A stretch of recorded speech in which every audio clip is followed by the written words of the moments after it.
This is Joseph Kishore for the World Socialist website. Nearly 3,000 Volvo Trucks workers in Dublin, Virginia are voting today on a third tentative agreement brought back by the United Auto Workers. Workers rejected two previous contracts by nearly 90%, and the third agreement is little more than a rehash of the previous two. Workers report there is a mood of opposition and anger at the Union Hall where voting is taking place, while the UAW is actively campaigning for a yes vote to shut down the month-long strike by the workers. In the run-up to the vote, Volvo management has issued a series of provocative threats against striking workers in a last-ditch effort to bully them into accepting the 6-year labor agreement. As well, in an indication of a growing mood of opposition among workers internationally, workers at the Volvo cars plant in Ghent, Belgium have shut down production beginning yesterday and continuing into this morning. Workers are opposed to the announcement by management that the work week will be expanded with the agreement of the unions.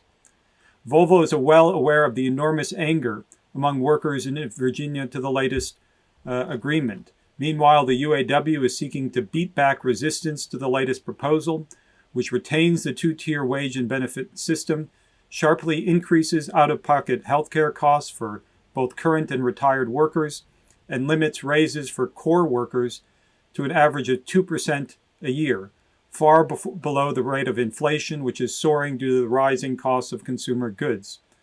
The top question in the Q&A section of Volvo's latest so-called negotiations update, released a couple days ago, asks, what happens if the third tentative agreement is rejected? The company responds by saying, it's important to note that we have communicated to UAW leadership that we would go back to the second tentative agreement, not the third, as a base for any additional discussions.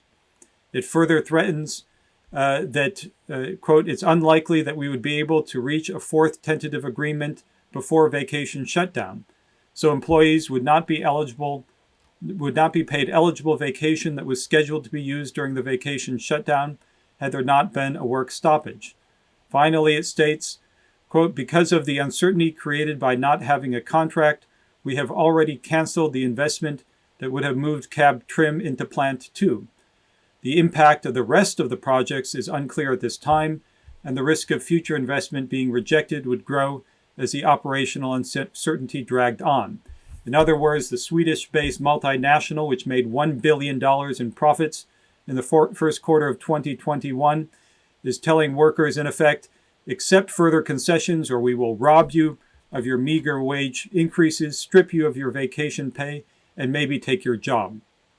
Predictably, the United Auto Workers has said nothing about the company's blackmail attempts. Rank-and-file workers, on the other hand, remain defiant and determined to defeat the contract. One striking worker told the World Socialist website, quote, it's obvious they're trying to bully us. They're going back to the we're going to move to Mexico scare tactic again. This just might piss enough people off that we get a landslide rejection. We should respond with another 90% no vote to show them we mean business and are not scared by their threats. The worker added, quote, the union claims the full contract is in the back room of the union hall. But I've seen several messages on Facebook of workers who have gone to the hall to look at it, and the local union officials say it's not there, or they have to wait until another official shows up before you can see it. Workers are fed up with the UAW. Referring to the company's threats, another worker said, quote, they are trying to scare us into voting for this. If we vote this down, they are going to say we've halted all construction and we're going to look elsewhere for our new plant. I guarantee that's what they'll say if we vote this down. He added that a lot of young workers stand to lose a lot of money if they go back to the second TA, but we have to get the word out not to be intimidated by these threats to vote this down.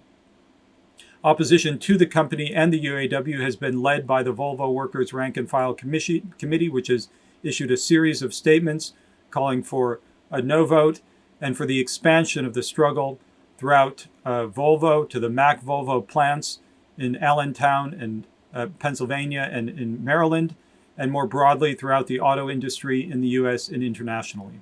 More updates throughout the day.